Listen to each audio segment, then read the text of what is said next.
Hello, hello again. Domenic, Certa here. I am the host of the Self-Achievement Network. Welcome, everyone. For those of you who are going to be watching live and for those of you who will watch the replay, I welcome you all to the Self-Achievement Network. I am the host. And in the background today, my guest, the person with the person behind the passion. Her name is Rita Maselli. And she is an artist, she's a writer, she's a business consultant. She has a story that is pretty amazing. She's an amazing woman. Her talent is just beyond belief. There's Mandy. Hi, Mandy. How are you? Great to see you. We're going to give this another shot. A couple minutes ago, we had some difficulty getting Rita up on the screen. She's looking for notifications. And hopefully she can see me. And so anyway, the Self-Achievement Network, for those of you who don't know, I see you waving, Mandy. For those of you who don't know what we're about, we really are here to support people in finding their passion, growing their passion, evolving their passion, and even sharing their passion, with the world, their community, and the world. So some people are like Rita, artists. Some people are photographers. Some people have a passion for helping children or people with disabilities. I mean, it's endless. It's just really all about the passion. And so, once you find that passion and you want to, evolve it, that's why we're here. And for there's some people that don't know what their passion is. They don't have a passion yet, or they have something in their mind, but they don't know how to bring it to life. And that's what we're here for. I have developed a program called Life Plan 2.0, which is a comprehensive program. And it's going to be in a completely separate group called Life Plan 2.0 that once you decide that you want to be part of that group, we'll add you to it. Right now, the modules are being uploaded and they should be up soon. And I keep saying soon because it takes a little while. And the other thing that it'll be available in a standalone PDF download, so you can do it self-paced on your own. The cool thing about the group, though, as the moderator, I'll be there, is to help people along and ask questions. So I'll go live sometimes, and the people that are in part of the group, they can participate and ask questions and like that. So it's more of an interactive type of a thing. So anyway, again, waiting for Rita. We were just on, half hour ago, and everything was going perfect. And now, for whatever reason, she is not showing up on the screen. I have to laugh because, it's like sometimes this works, sometimes it doesn't. It mostly works. But anyway, Domenic doing the tap dance with no sign of Rita anywhere. So, what to do? Again, we are stuck. Okay, you should have a notification, Rita, somewhere.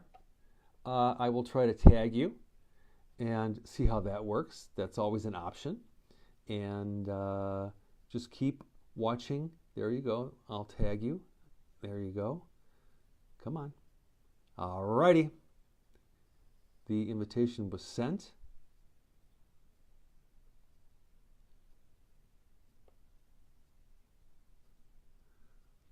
And hopefully she got another invitation. Mandy, I hear good things about you.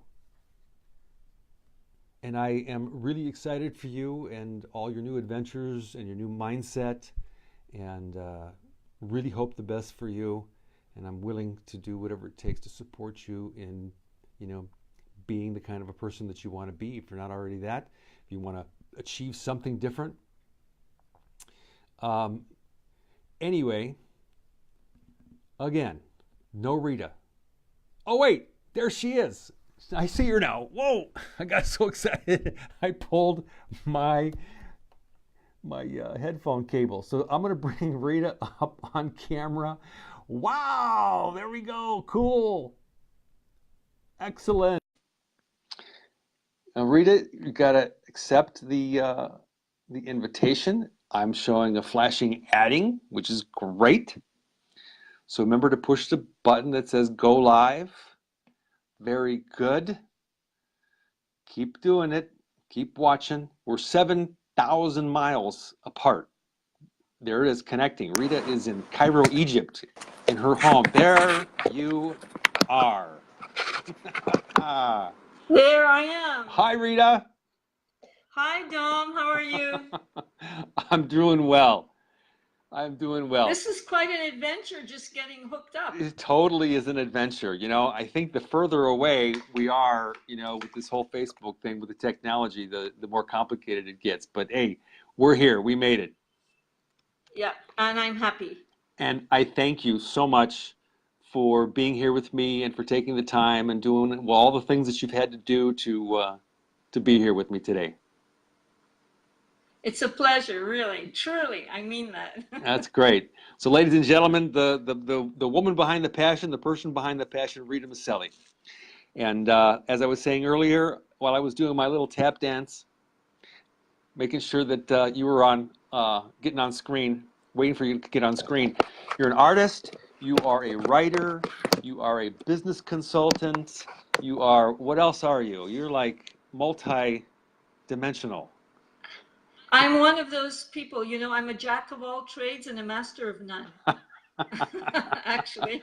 Well, I wouldn't quite say that. I've seen your artwork, and yeah, it's pretty amazing. We've attached a video that Rita had put together, and it shows her artwork. I don't know that we're going to get a walkthrough of your studio because you're at home tonight, right? Yeah, I'm at home tonight, but that video on YouTube is a walk through my gallery. Yeah, okay, great. And so, well, let me just start off by asking you, just tell us about yourself and your background. Once upon a time you were born, and then what happened? Well, actually, I was born like you. I have the Italian part in me. I was actually born in Italy, so I'm first generation. Oh, great. Small town in Campobasso called Pietracatella, and I left there when I was 6. And my parents immigrated to Canada, to Montreal, Canada. Mm-hmm. So I was an Italian immigrant, going to English school, living in a French neighborhood, and speaking Italian at home. Wow. So that was basically it. And then I didn't hear you. Which part of Canada? Sorry, say it. Which part of Canada? Oh, which part of Canada? Montreal. Montreal. So yeah, so Montreal at that time was basically French, but most immigrants went to English school, and so we didn't make a lot of French Canadian friends as a result. So we spoke Italian at home. I lived in a French neighborhood, and I went to school in English. Multi-dimensional. With all these different languages going on in your head, you're probably like, Exactly. And this is at what age? Well, I went to Canada when I was 6. Oh, okay. So you're still pretty young. So I was very young, but I remember not wanting to leave Italy. I definitely did not want to go anywhere. And not speaking the language when I got there I still remember what that was like. That was not fun. Mm-hmm. But over time, of course, acclimated to everything. Great. So Canada, I have Canadian citizenship, and I actually lived in Canada till I graduated from college, till I was 23. Oh, wow. So from the age of 6 to 23, I lived in Montreal, basically. And what did you study in college? I studied comparative literature and political science with a major in African studies. Wow. Really practical stuff, Yeah, practical. It's like...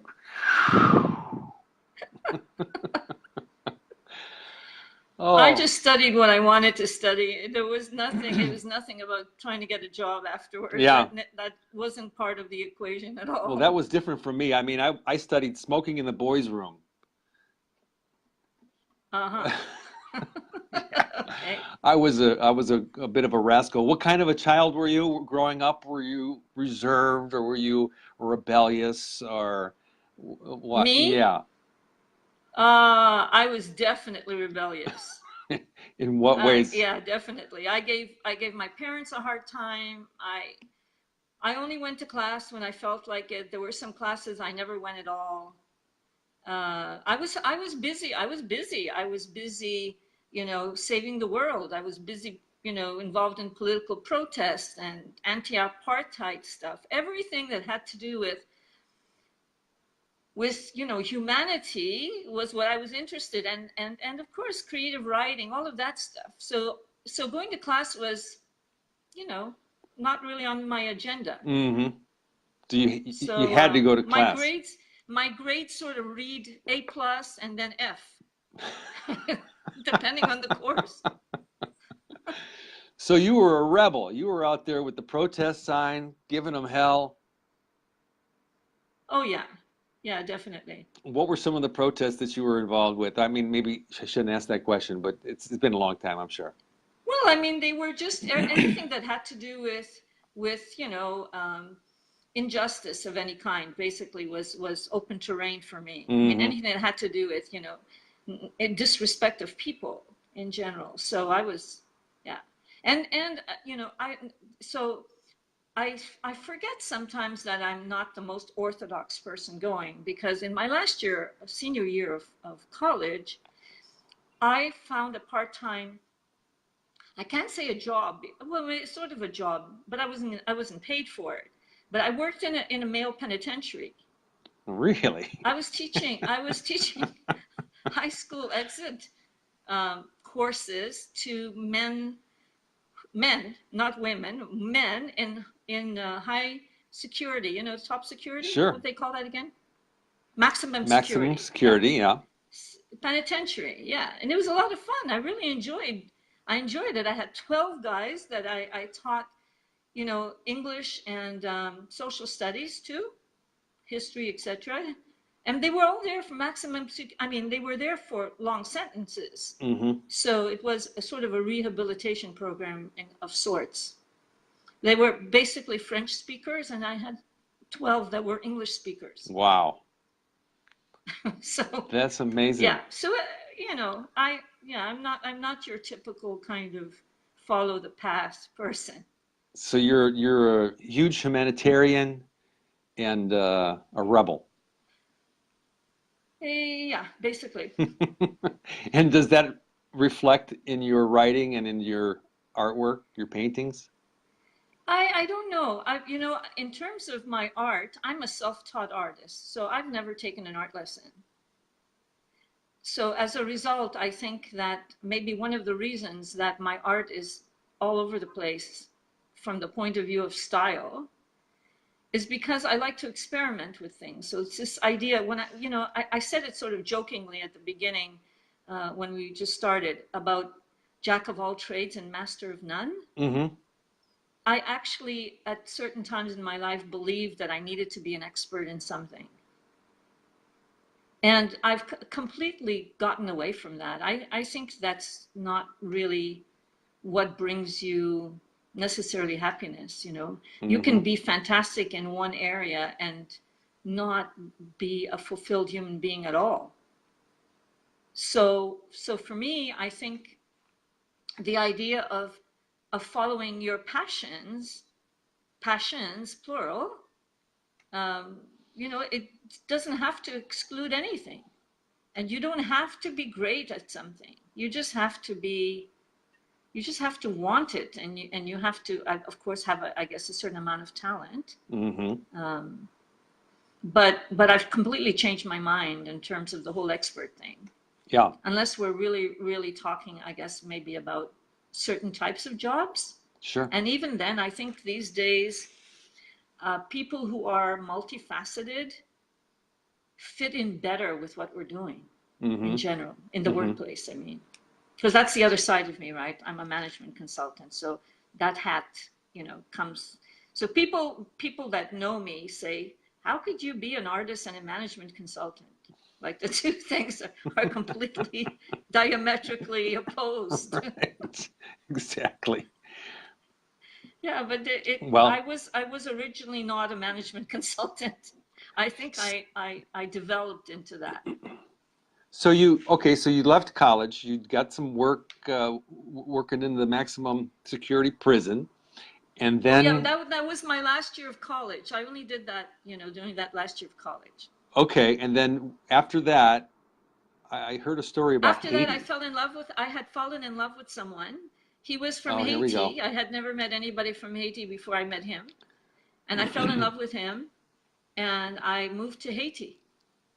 Really? This little tiny island in the Caribbean. Yeah. But Caribbean. coming from Canada, which is a huge country where everything is just so wide, I really had a hard time adapting. The idea of living on an island where you can't sort of jump into a car and drive over the state line or the, Right.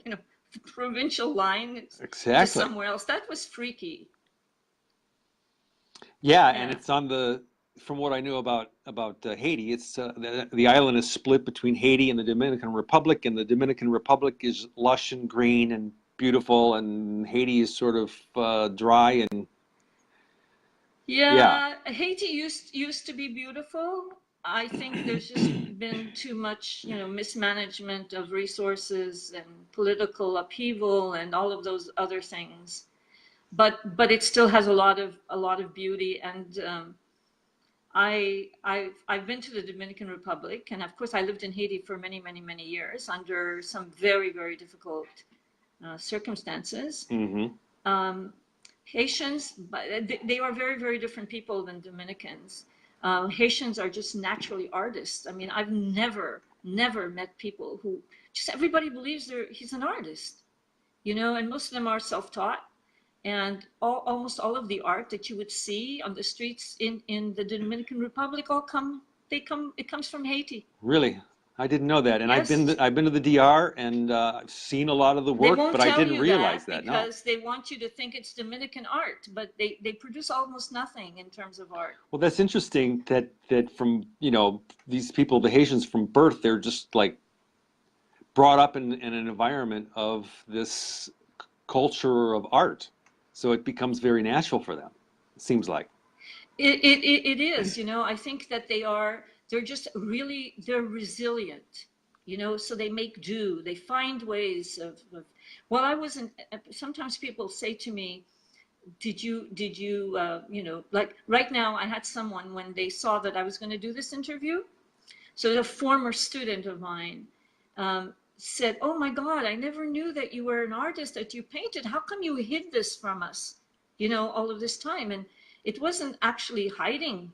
It was the fact that there was so much art around me that I didn't feel I had anything to contribute, hmm like, and it was so natural for people that I had, my home was like an art gallery. It was full of paintings. I think maybe there was one that I did.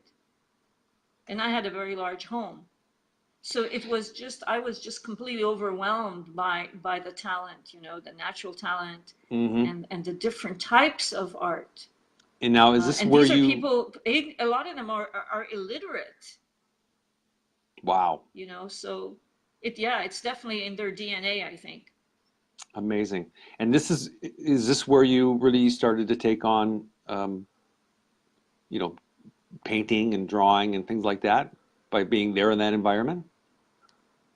I think that I had a studio when I was in Haiti, and I almost never used it. I Hmm. was really busy with my career, and like I said, I just didn't feel I had the talent, and I didn't feel that that I would make any kind of contribution to the art scene there. So I was part of the art scene, but not as an artist. And what was your career then?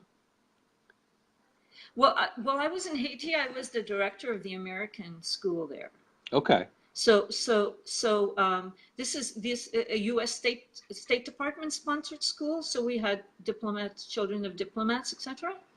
And actually, what is interesting about that time, I spent a lot of time in Haiti.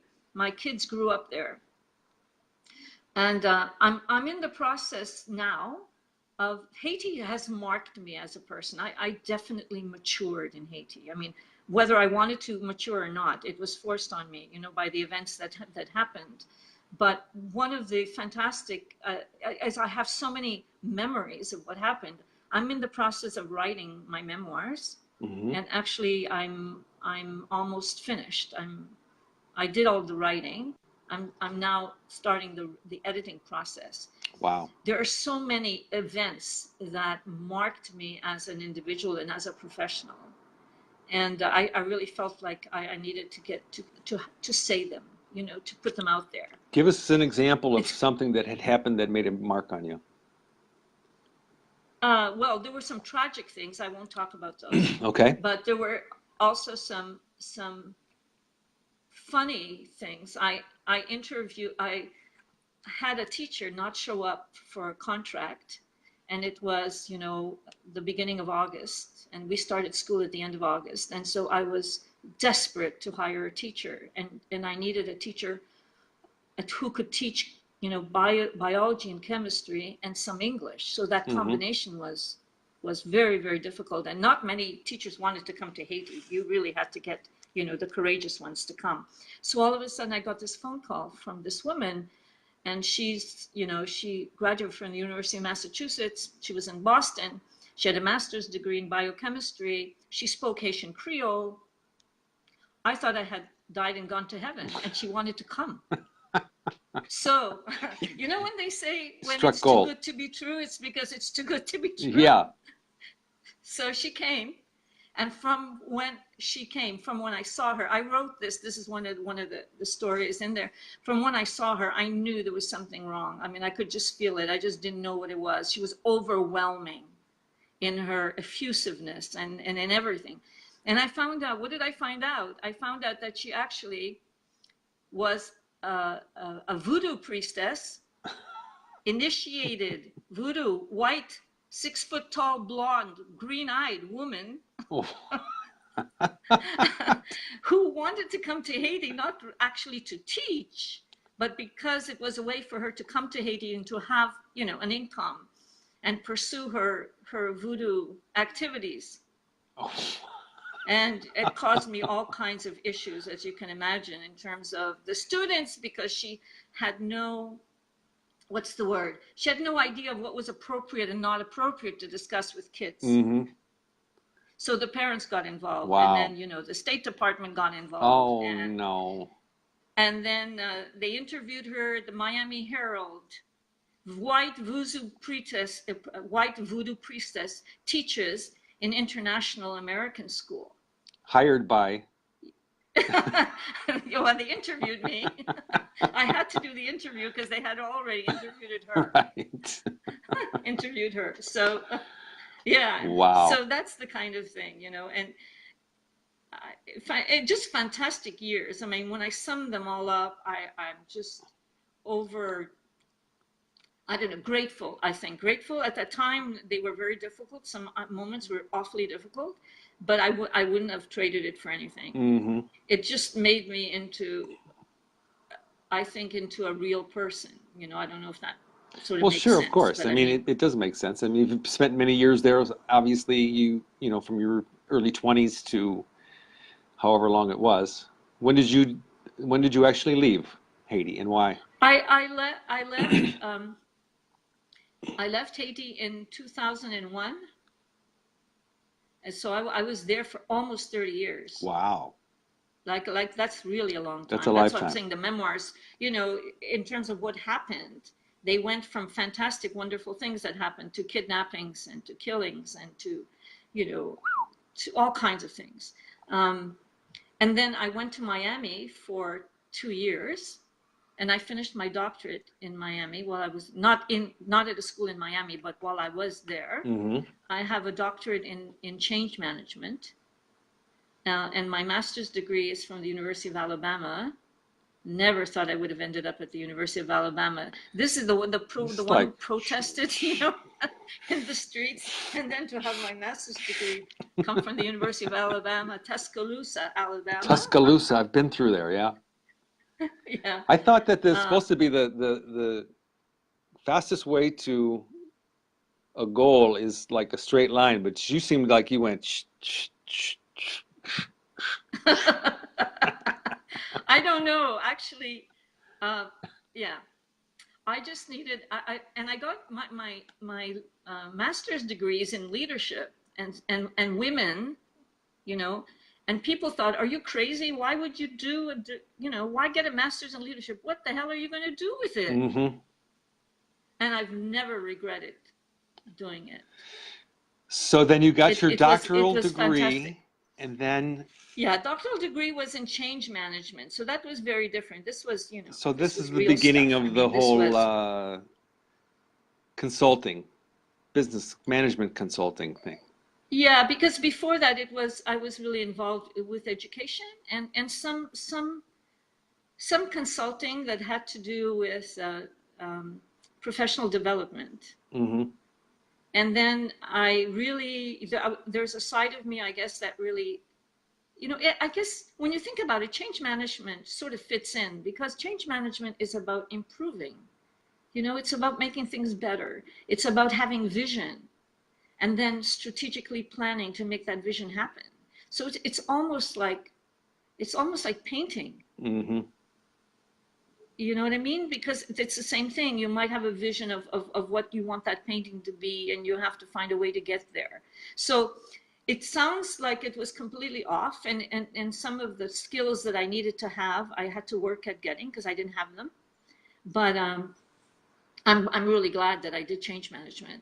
And I've also, because in Haiti I had so many crises, um, I also, have specialized in crisis management, especially crisis communication, because I just had to do that without any training while I was there. I did that on a regular basis. So your So it's sort of, practical laboratory was your everyday life. yeah, definitely. Trial and error. Yeah. A lot of error. I've heard some stories of some of the things that have happened in Haiti. One of which, back in the early '80s, they were coming on boats and leaving Haiti and In trying to get droves, to, yes. yeah, yeah. And so when I was in the military, in the Navy, um, I actually was not myself involved with that. But right before I got on board with our ship, the ship that I was on, they were actually rescuing Haitians in Yeah. these little boats. So. Um, yeah, so I'm sure there's tons and tons of history. You're going to have to come back and share some of those stories with us. So then you left Haiti and you got your master's, got your whatever, then you got your doctoral degree. When did you go into management consulting? Right after that? And then how did you end up, right now you're in So, Cairo. How did you end up in so Cairo? when I finished, yeah, so when I finished my doctoral degree and I was in Miami, um, I thought I was going to get some time off because I've never had any time off, really. And I had just finished, and I got this phone call that offered me from a company. Actually, it was an international school system in the Middle East. And so they asked me if I would go to Saudi Arabia, Al Khobar, which is on the eastern side of Saudi Arabia, closer to the sea, Mm-hmm. and open a school there, one of their schools. And I said, Saudi Arabia and me? No, that doesn't happen. I can't do that. It's not my kind of place. It's not me. I just can't do that. So they tried to convince me by, upping the salary and telling me about how wonderful it is. I would have a driver live in a compound and all of that wonderful, horrible stuff as far as I'm concerned. And I said no. And then they said, well, how about Cairo? How would, our base is in Cairo. How about that? In Cairo, I mean, my best friend in high school was from Alexandria. Mm-hmm. And so, I had a really a deep affiliation with Egypt, not with the Middle East, with Egypt and the pharaohs and, the history. And I'm a history buff. So it was all of that kind of stuff. And I thought, okay, all right, let me try it for 3 months. So I negotiated a 3-month contract with them. And when I got here, I found out that what they had told me and what I actually found, and that what I was supposed to do was completely the opposite. They hired me because they had schools in 9 different countries. So they hired me to do what they call systemic improvement, excellence, right? Change Yes. management. Mm-hmm. But the only problem was that they were willing to do anything except any kind of change. And I'm not kidding. They wanted me to change nothing, but to sort of pretend like I was changing. I was their foreign expert that they could parade around, to different government agencies or different not cocktail parties, not so much alcohol, but you know what I'm talking about, Yes. sort of public relations kind of stuff. Sure. They really didn't expect me to do anything. It was just a So I thought was of. getting paid a really good salary for doing nothing. I was so bored. I thought I would just, I don't know. It's horrible.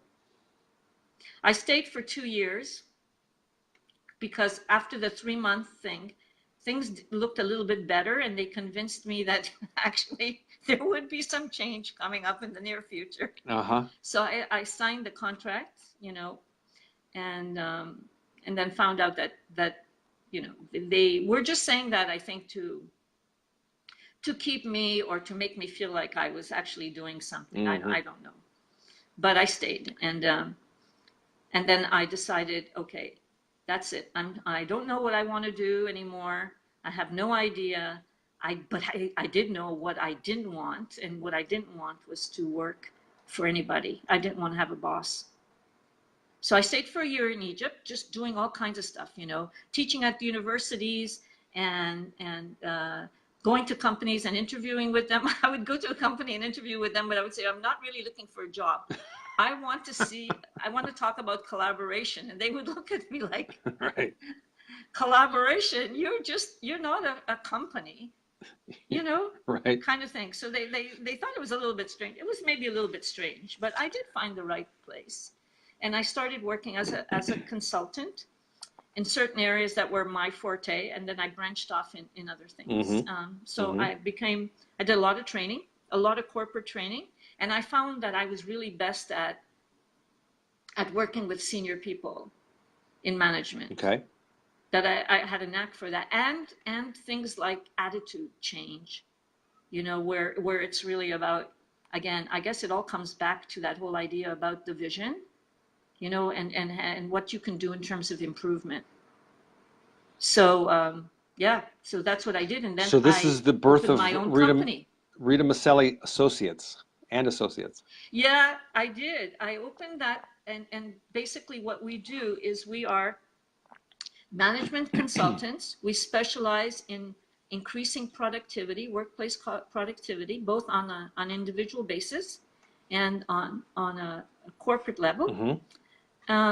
And we're dedicated to bringing about results. That really, I'm results oriented as a person, even though I might have the artistic, personality, but when it comes to business, I'm very results oriented.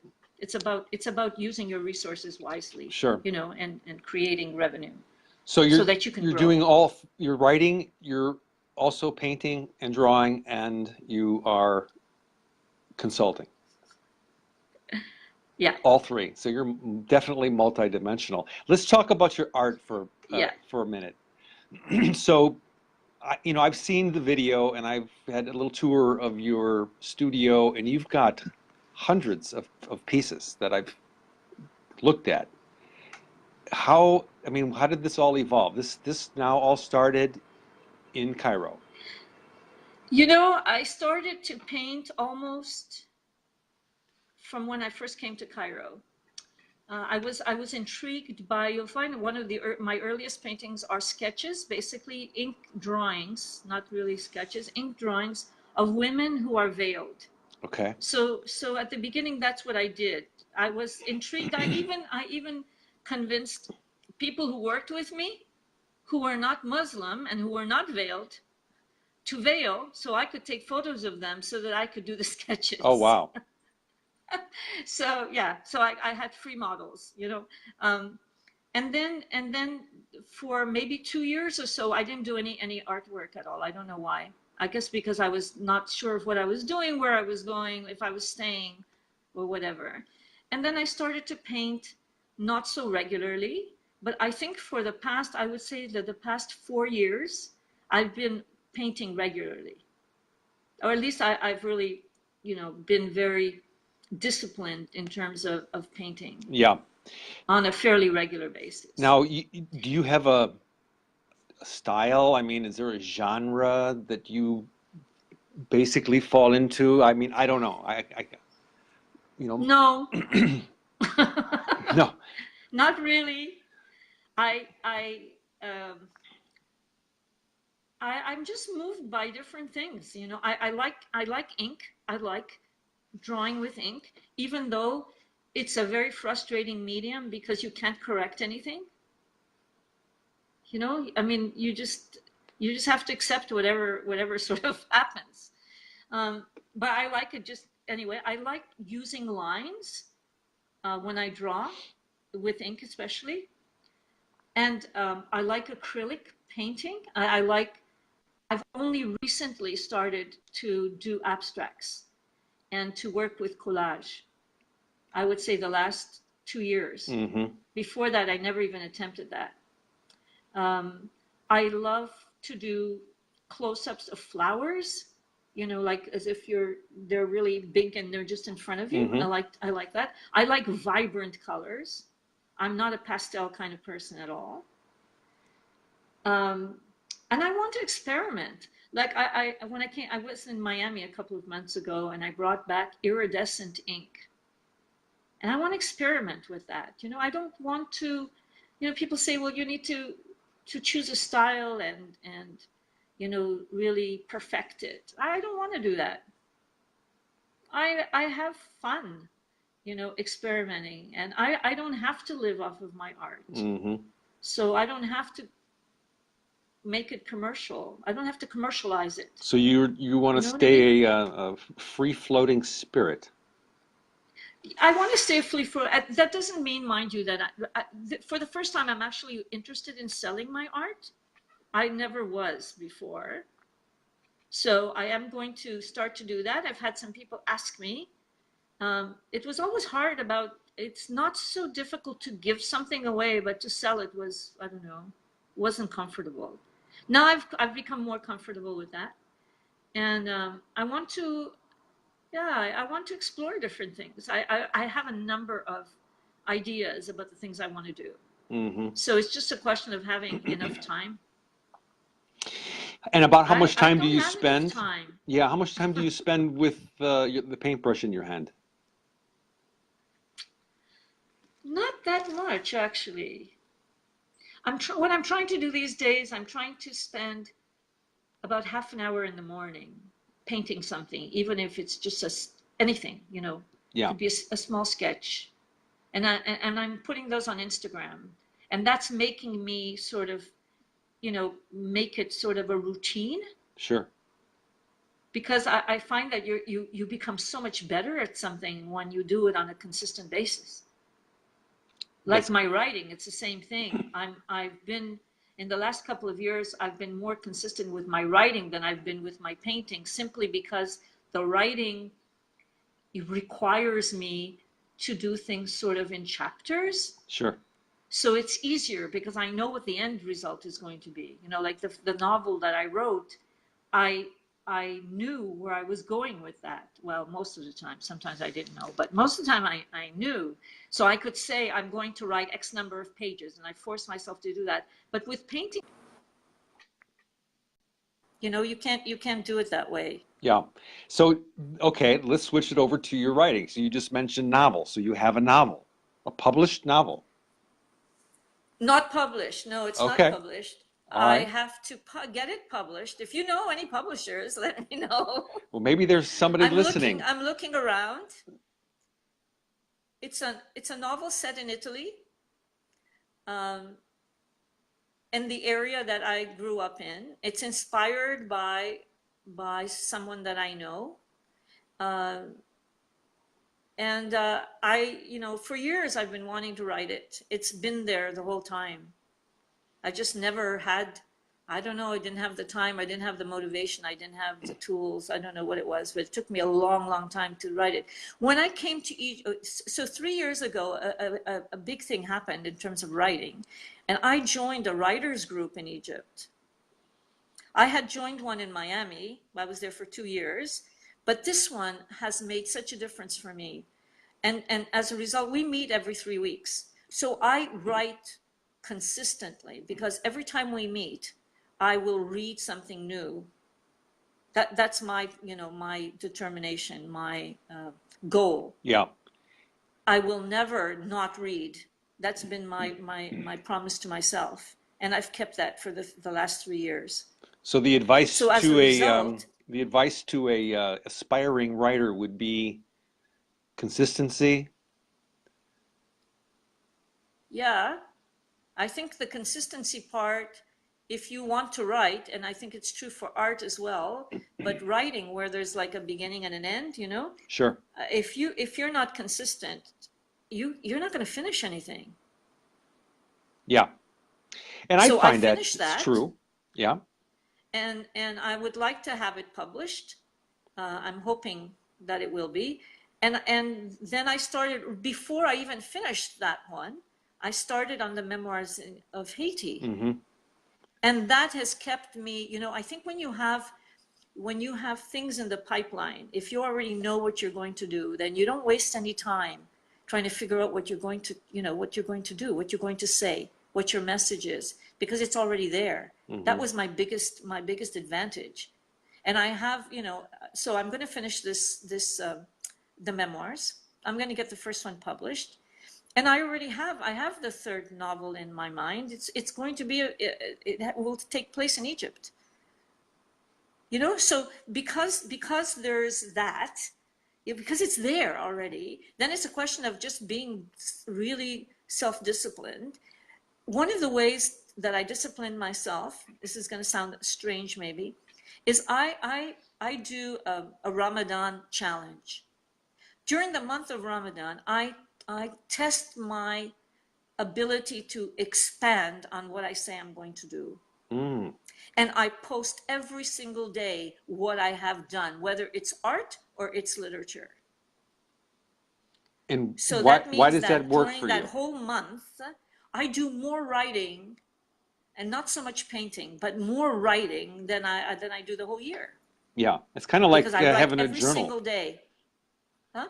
It's kind of like having a journal where you're writing in your journal, but what you're doing is, if you're posting it, that you of what there were things that you did then, it's motivating so that you have Yeah. something to write for the next time.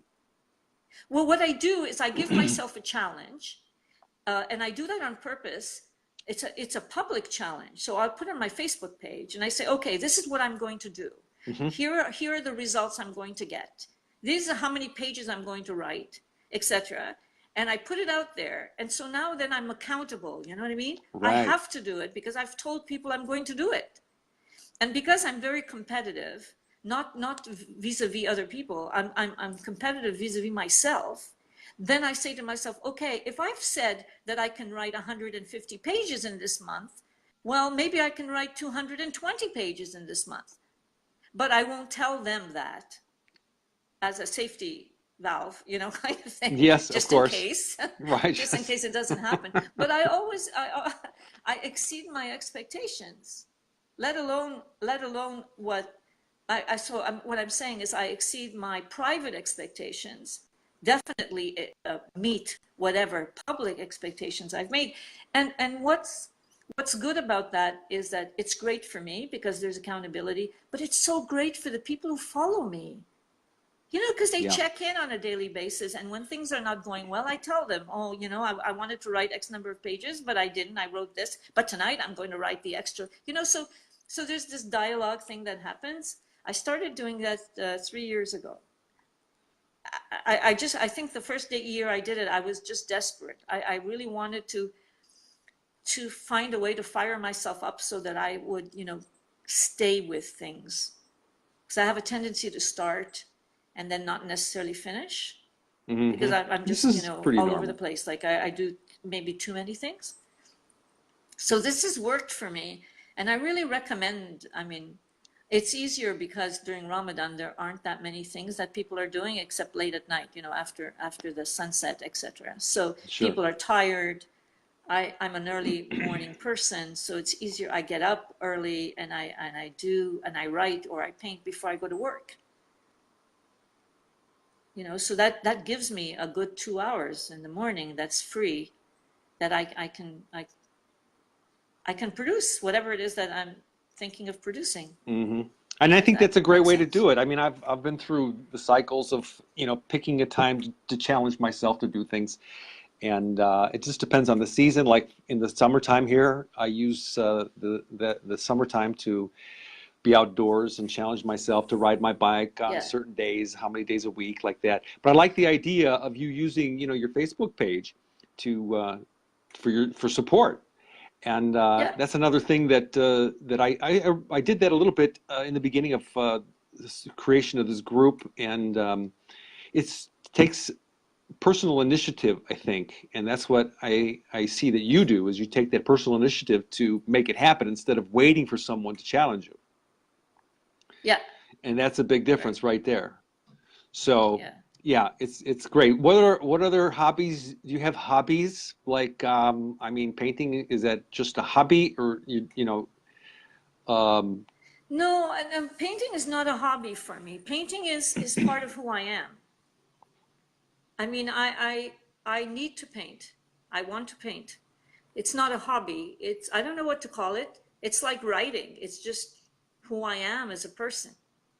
I would not I would not be who I am if I didn't paint or I didn't write. You know, on my Facebook page, I put down that I consider myself a Renaissance woman, yes, and I do. And I think one of the wonderful things about the Renaissance is that people had the idea that knowledge was that there was a lot of different types of knowledge, and that you could be an artist and a mathematician and a whatever, because the intellectuals of the time didn't necessarily limit themselves to one area. hmm, Leonardo da Vinci, I mean, not that I'm comparing myself to someone like that, but he was a scientist, he was a mathematician, he painted, you know what I mean? So hmm, for me, it's always been that kind. I've always had that in my mind. That's why now I actually, before, I used to feel that at times that the fact that I was not a master of something was diminishing in a way. yeah, And I feel completely the opposite about it. I think that because I leave myself open to different things, that it enriches me in so many different ways. hmm, And I'm still looking for things to do. I mean, I explore different things. I love to dance. I'm not a dancer per se, you know, but I love to dance. I love music, and I have absolutely no talent for music of any kind. I mean, I don't, but I love it. And and you play the and air guitar, uh, I don't play anything. air guitar, Oh, air guitar. Yeah, yeah, air okay, guitar, okay. air drums. I Yeah, mean, I I don't can think play I'm really anything. good even with the air guitar. No, I don't think so. But I love to hear it. I But love I to can see dance to you. it, I you can know. see you like this. And the whole Haitian thing, the body movements. Yeah. And I lived there for a long time. I speak really good Haitian Creole. My Creole is good. I can tell jokes in Creole. Um, and very often when I was in Haiti, people didn't know me on the street. When I spoke to them in Creole, they would sort of, look and say, because I'm very few white Haitians. Yes. So they'd say, well, how come you speak like that? And I would say, why? I'm Haitian. They say, yeah, I know, we know you're Haitian, but you must have spent a lot of years outside of Haiti because you have an accent. So for me, they thought, I was Haitian. There are some white Haitians. I was Haitian, but I spent a lot of time outside. Yeah. And so that's why my accent is not quite right. Yeah, I learned Haitian Creole before I went to Haiti, even because I wanted to feel that I could communicate with people. Unfortunately, I haven't learned Arabic. Not, not, not really. No, not at all. Oh, not, I can't say not at all. I mean, I understand Right. terms and I can order stuff from a restaurant and do that kind of stuff, but I really, you know, I haven't. I don't know. I think it's a difficult language, and I think that I'm surrounded by people who speak English. I train in English. I do all Yeah. of my management work in English. So Yeah. the idea that I could actually do something in Arabic is, it's not going to happen. I've sort of come to terms with that. So it's not going to be on your bucket list to become fluent. No, no. And I married, an Egyptian man, and I thought that I actually would learn. I took Arabic for a year. I could carry on a basic conversation, etc., etc. And when I married my now ex-husband, I never learned any Arabic from him. He never spoke to me in Arabic. So his Really? English improved tremendously, and my Arabic basically disappeared. It stopped.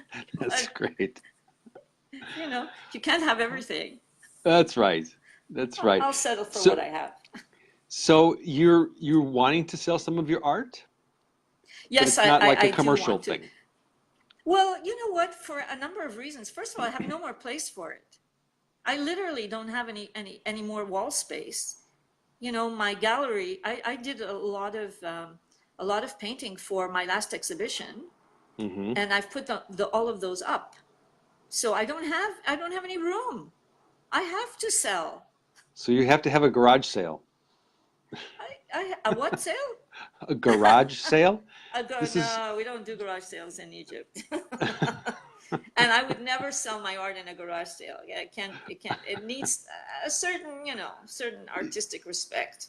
Of course, I know that. I'm But just saying that tongue in cheek. I will find a way. I think, Well, because usually people will ask me and then I'll say, okay, I'll get back to you, and I never get back to them. so you have a Because I really Facebook don't. page for your art, and you also have you said Instagram. I'm sorry, I didn't catch the last thing you said. You have a Facebook page to display your art and Instagram, yes?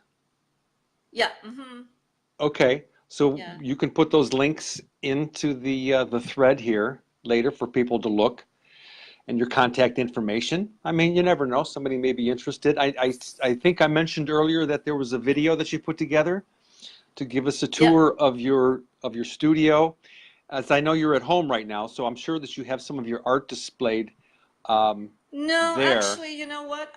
I don't, because I didn't want to take anything away from the exhibition. There's only one piece. Let me see if I can grab it. It's behind me. Hold on just a minute. Okay, watch your headphones. Okay. And I don't know if you're going to actually be able to see this. Let me see.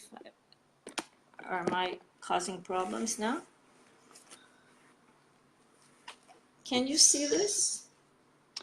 I can see it. I think it's the light that is a little bit, I see some yellow and brown and looks like abstract. It is abstract.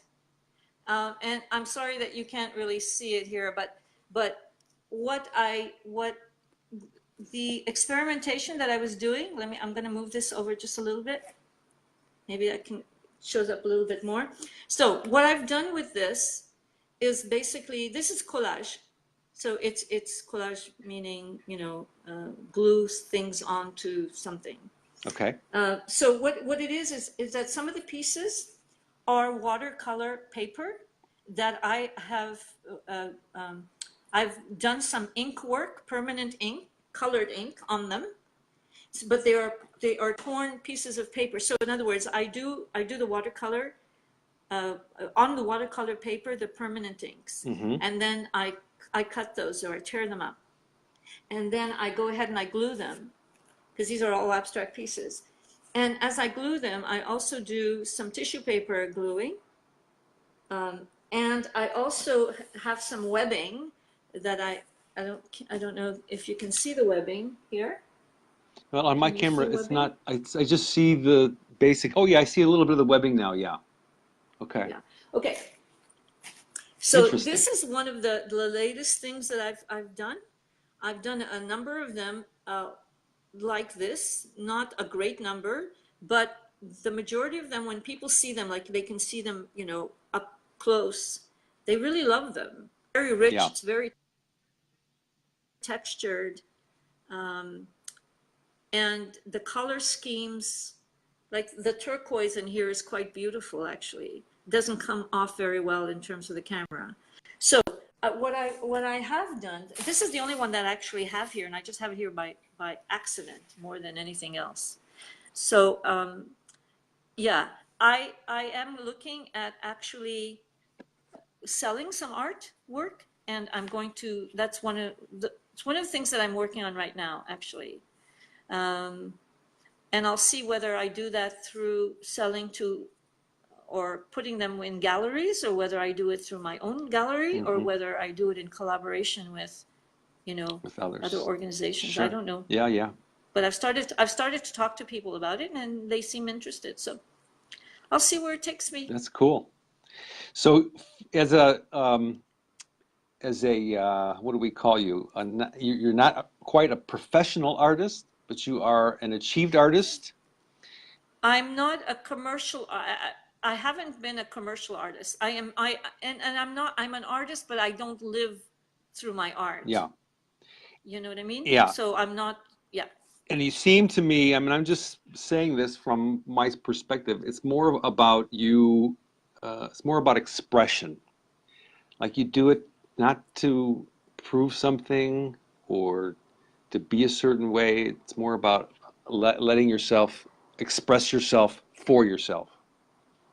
Yeah, and I think one of the interesting things about the abstract art, because normally I haven't done abstract art, is my ex-husband, so my children's father. We're a very close family, even though we're not together. And actually, my son is in Mexico, my daughter is in Toronto, Canada, my ex-husband is in Fort Lauderdale. So, and I'm here. But one of the things that he told me at one point is he said, you need to do abstract art. And I said, why? I'm not really an abstract artist. He said, exactly.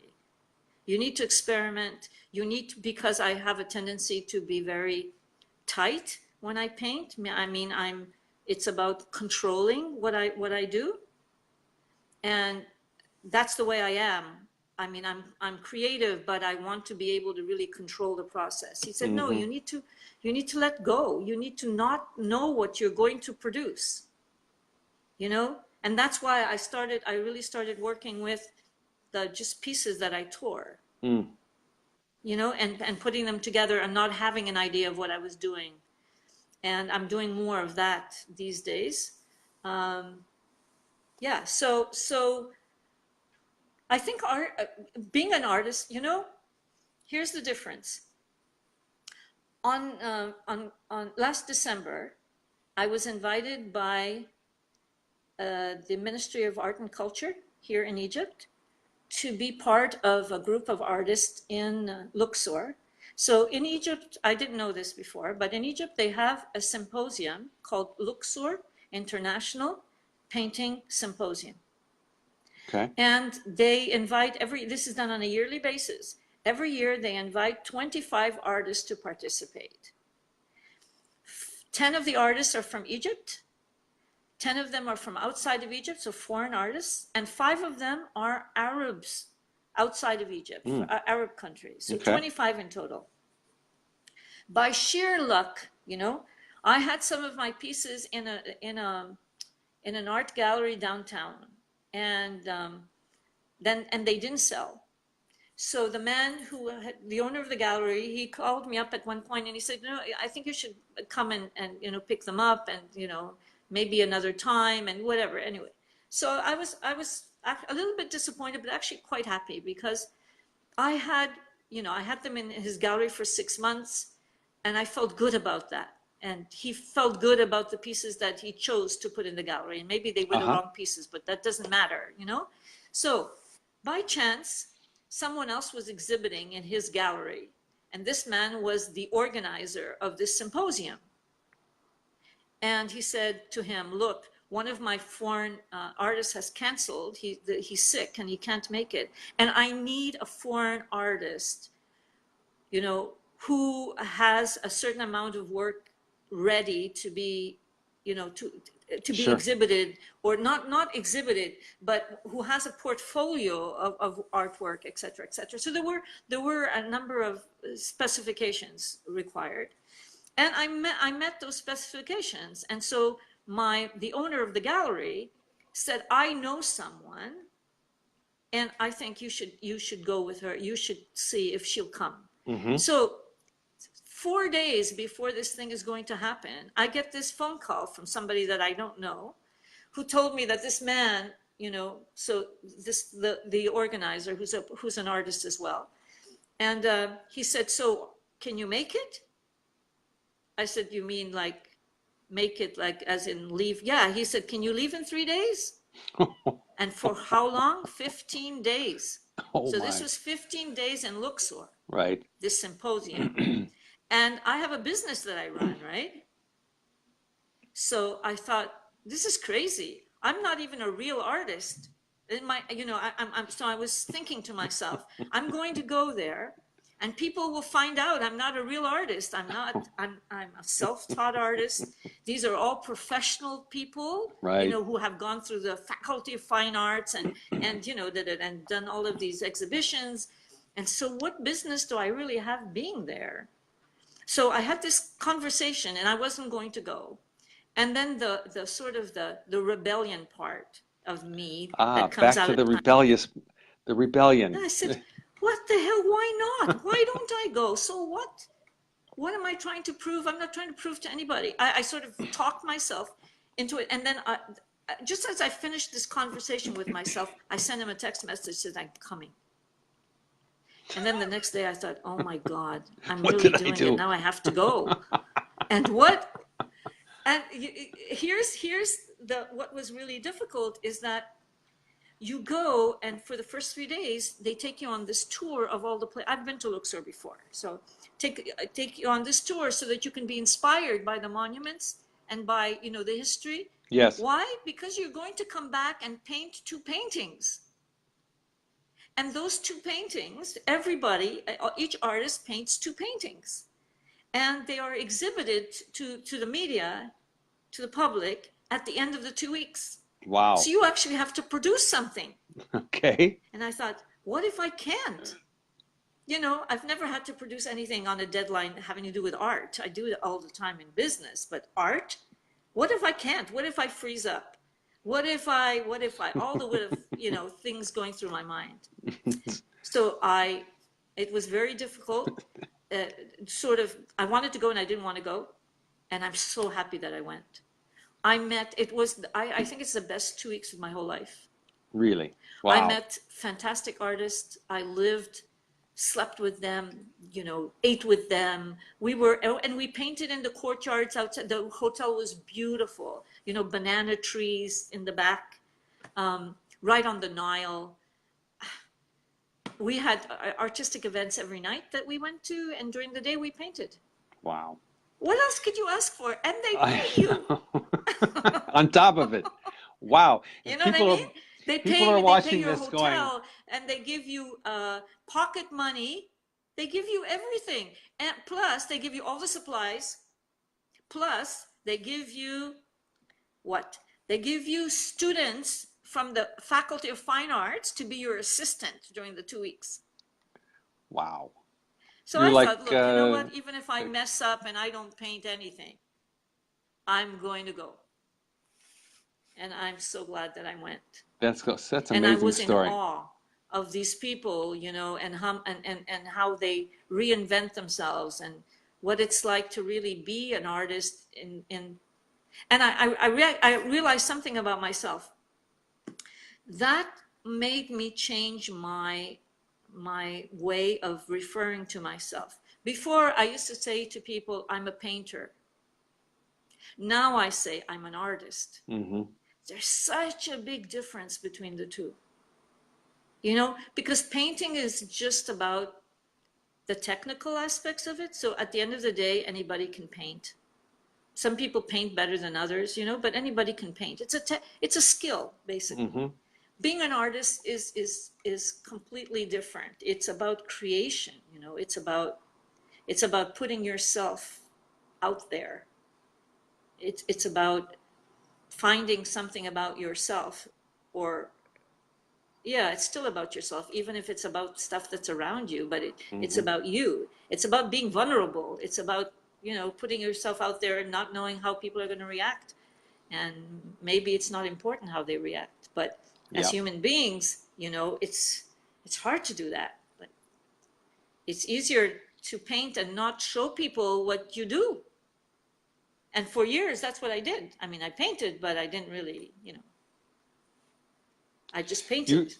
you were a closet painter. Now you are a what?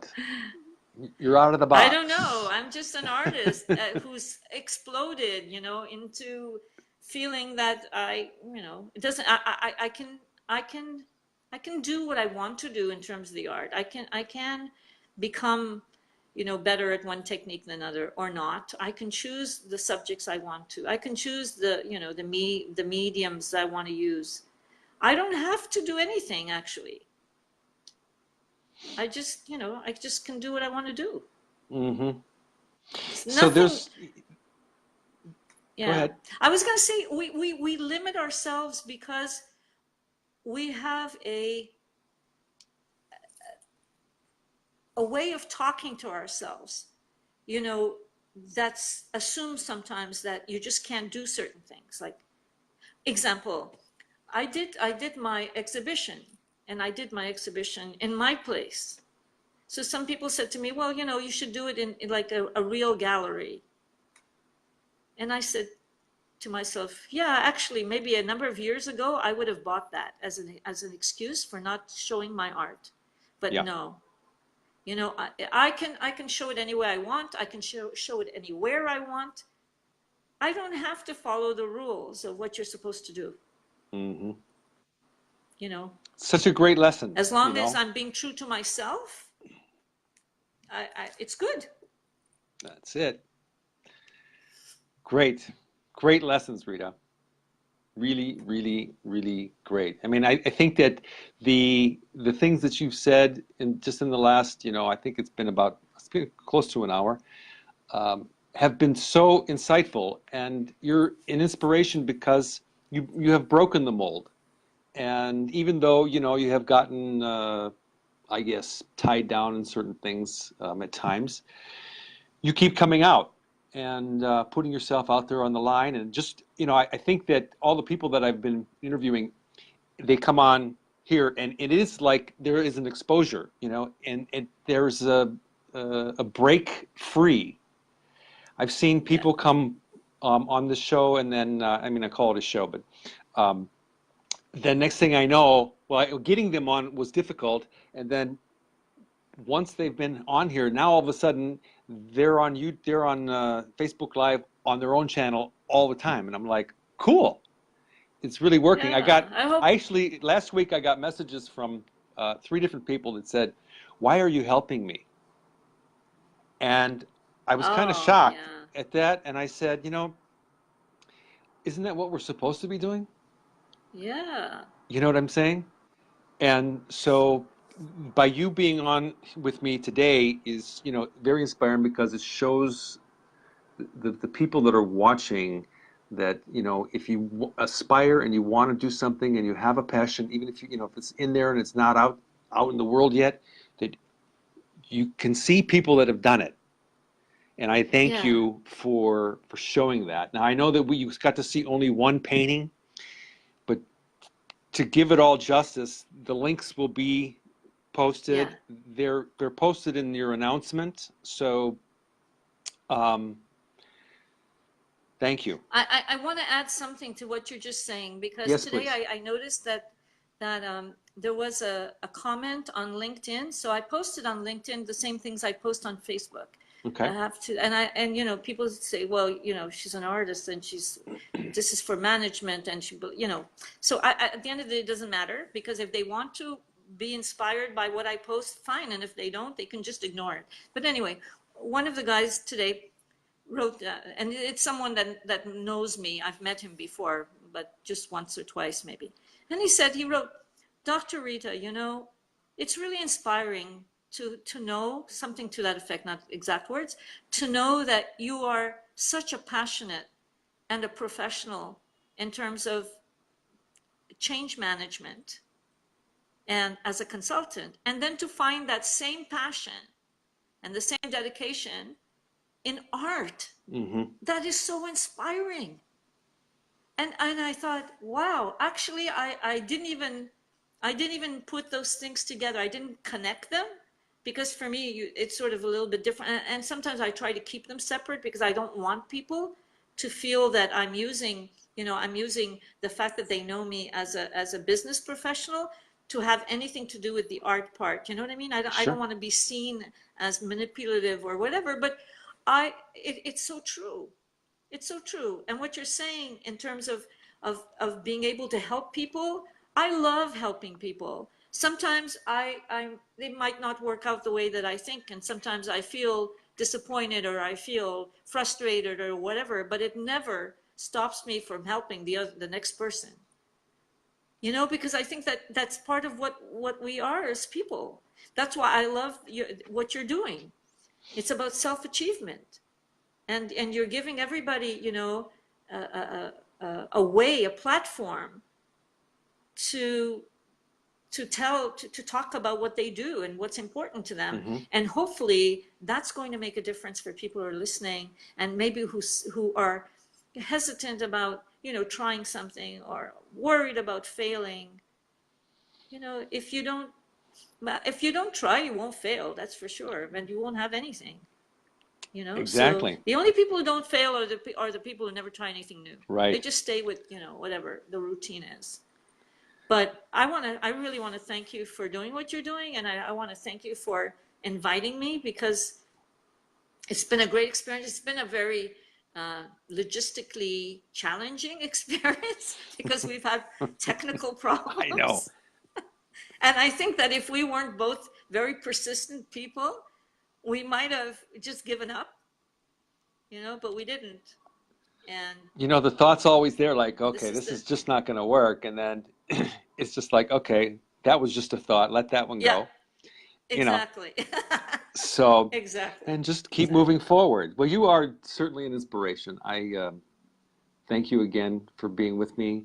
And I really what I want is I want to maybe do something where you're actually creating something, maybe live on the camera, you know, like um, your next project. Just come up with some idea and then just. Technically, if that's going to work very well, but we can think about it. It would be. Why not? Why not? Okay. Yeah. So anyway, thank you so much. I'm gonna let you get back to your evening, and yeah, why not, right? Okay. Appreciate you being on. For all of you who have been watching the entire time, I don't know if there anybody that actually has, but if you're watching the replay, anybody that's checked in, chimed in, thank you all for watching. We really appreciate it. Hope that you've learned something.